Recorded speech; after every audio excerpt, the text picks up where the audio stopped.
What's going on, everybody? Welcome back to my channel. I'm your host, Empress Star. Thank you for joining me. Today I want to talk about the ego death and what that actually is and how do you navigate through that.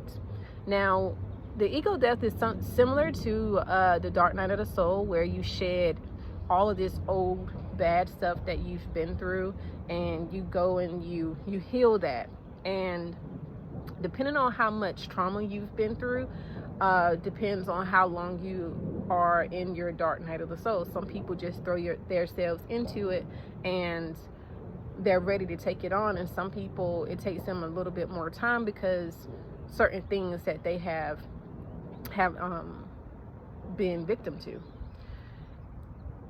The ego death is the ego. I want you to understand, it's not like a oh, I'm full of myself type of thing, kind of like I would say Kanye. It's not like that. Your ego is more so that little voice that is in the back of your head sometimes that tricks you into believing certain things. Like, let's say you want to go to school, but in your mind you're like, well, nobody else in my family has went to school. Why do I feel like I'm going to make it? Why will I make it and nobody else in my family made it? That's your ego talking. Your ego protects you. It protects you in a way where it'll keep you in a box, so that in any time you begin to step outside of that box, your ego is going to heighten and it's going to try to trick you into staying in this box.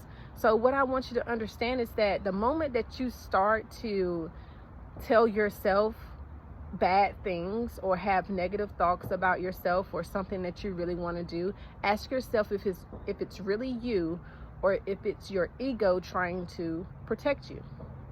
You don't want to go through life not checking your ego. And usually when you come out of your dark night of the soul, you usually have an ego death because you are now able to release so much stuff that has been built up in you that no longer serves you anymore.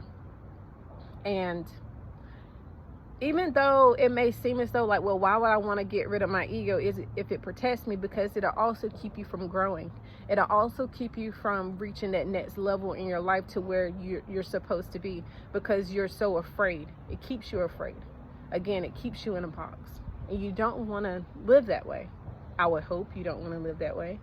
And God doesn't want you to live that way. So just take that into consideration. And next time you feel like you really want to do something and then out of nowhere you get this feeling of just not wanting to do it, or your thoughts try to talk you out of it, it's your ego. And another thing that I feel like is very important is to recognize some of the things that has affected you subconsciously, meaning it's at the back of your mind. It's not necessarily something that you are aware of.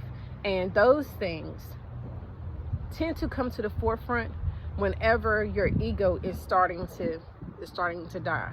It's like there's so many levels of going through a dark night of the soul. However, understanding that it's well worth it when you come out on the other side, because you're able to create an entirely new life for yourself that you wouldn't believe. There are certain things that you have asked for that you haven't received yet because you haven't went through your dark night of the soul yet, and you haven't had your ego there. But once you go through that process, I'm telling you, even though it may not feel the best, it is so well worth it on the other side. And I hope this helps you, and I hope you get, I'm sending you so much love and light in this process, because I know for a fact it could be very challenging, but God got you, your spirit team got you, and just hold fast, and I'm sure you'll be okay. You'll be more than okay. Peace.